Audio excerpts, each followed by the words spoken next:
Olá, boa tarde, cancerianos ou caranguejos. Hoje estou aqui num modo diferente, não venho aqui fazer a leitura do mês, não para já, é de fazê-la mais para a frente do mês.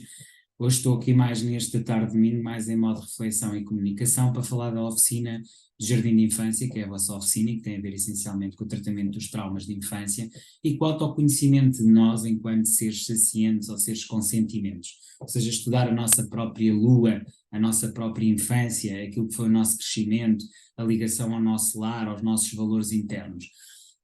E de facto falar sobre isto é para mim muito especial, porque eu também tenho um bocadinho de caranguejo e portanto é-me importante falar sobre isto. Obviamente que toda a programação neurolinguística tem como objetivo essencial dar-nos instrumentos para ultrapassar dificuldades. E sem dúvida alguma que as dificuldades são, antes de tudo e mais alguma coisa, dificuldades emocionais, dificuldades que têm a ver com sentimentos, que têm a ver com disposições. Diria que ele é a raiz, não é por acaso que o tarot está associado ao carro, e o carro é aquilo que leva ao que nos transporta, ao que nos leva aos vários momentos.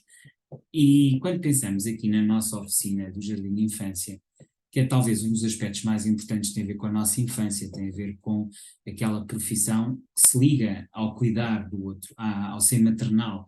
O educador de infância é o primeiro educador, é aquele educador que nos vem falar de nós mesmos, dos nossos sentimentos, daquilo que nos forma.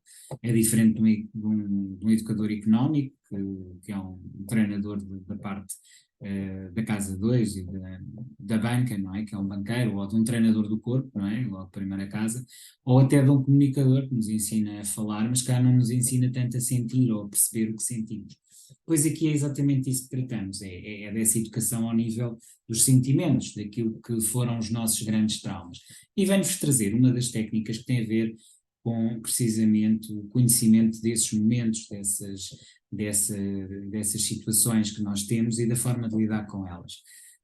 Isto está ligado às linhas do tempo de Tad James, que aliás é um autor que, se quiserem ler, é interessante e que tem muito a ver com a capacidade de curar através também das Gestalt de Fritz Perls, que é outro autor que nos fala, são tudo autores de programação neurolinguística, que nos fala, Fritz Perls, de que nós temos um trauma inicial e que esse trauma se vai repetindo ao longo da vida e que nós temos essa capacidade de ir revisitar o trauma inicial dos outros traumas e a partir daí ir colocando e carregando com energias que nos possam modificar esses momentos. Mas pronto, já estou aqui a falar de uma outra técnica, que é a técnica de linhas do tempo. Hoje quero-vos falar de uma coisa mais simples, primeira, talvez, e que se pode aplicar à linha do tempo ou pode simplesmente usar para qualquer situação de vida, e que tem a ver com as âncoras. E o que é que são âncoras? Também em programação neurolinguística falamos muito nisso. A âncora pode ser, portanto, é uma associação que fazemos de um sentimento bom para usar em momentos difíceis. Pode ser uma música, e aí estamos a falar de uma âncora que é auditiva tonal, pode ser um movimento ou um trabalho qualquer que fazemos, no qual, enfim, ensaiamos uma qualquer situação, aí poderemos estar a falar de algo auditivo digital, pode ser sinestésico, e esta é a mais comum, e eu iria dar o exemplo de uma âncora sinestésica, por exemplo, se eu colocar aqui o meu dedo e pensar, sei lá, no momento em que me senti mais livre este ano, sei lá, pensar na praia, por exemplo, em que me senti feliz, liberto, e ao estar aqui a carregar e a visualizar, sei que ao clicar aqui novamente, ou carregar aqui novamente fisicamente, fazendo o toque, não é? Sinestésico tem a ver com toque. Também podia ser algo que eu estou a comer e que me sabe muito bem, um gelado, por exemplo, também é sinestésico. Tenho aqui uma âncora, não é? Quer dizer, sempre que eu faço isto ajuda-me.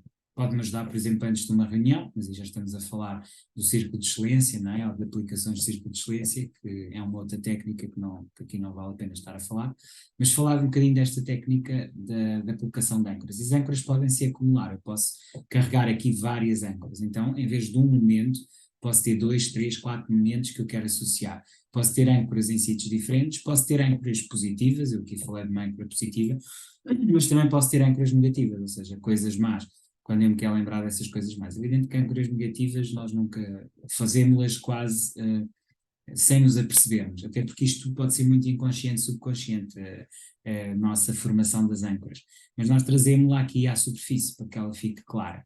Portanto, as âncoras são um recurso, e aqui também vos estou a falar de um recurso, que vocês podem usar quando têm linhas de tempo, por exemplo. Isto é um aspecto interessante que vocês podem fazer, podem treinar, pode ser uma música, pode ser um toque, pode ser efetivamente, pode ser também algo que vocês veem, não é? Por exemplo, quando olham para uma determinada, através da janela, por exemplo, para um determinado sítio, por exemplo, quando me levanto de manhã e vejo a vista que tenho a partir do meu quarto, aquilo acaba por ser uma âncora. Eu sempre que olho para ali, aquilo traz-me boas sensações, porque eu associo àquela imagem. Também quando fecho os olhos e penso nessa visualização, vem o mesmo sentir, a mesma sensação. Isto para vos dizer o quê? Nós somos seres altamente saciantes, nós estamos sempre o tempo inteiro a sentir. E se nós tivermos essa noção, nós podemos controlar aquilo que sentimos. Tudo o que aqui se trabalha tem a ver a nível de controle das emoções e dos sentimentos para, a partir deles, conseguirmos potenciar em todas as áreas de vida, porque é isso que devemos fazer quando nos educamos enquanto crianças. As crianças mais controladas, aquelas que têm uma capacidade de maior autodomínio, são aquelas que, acima de tudo, foram capazes de se relacionar bem com a sua história de infância e porque a trabalham constantemente e a melhoram, porque isto é um trabalho para a vida toda. Nós não somos apenas crianças até termos 18 anos, nós somos crianças para o resto da vida. Continuamos sempre a ter uma criança e por isso temos que ter esta responsabilidade de tratar de nós, de cuidar de nós, de nos proteger do ponto de vista emocional e sentimental.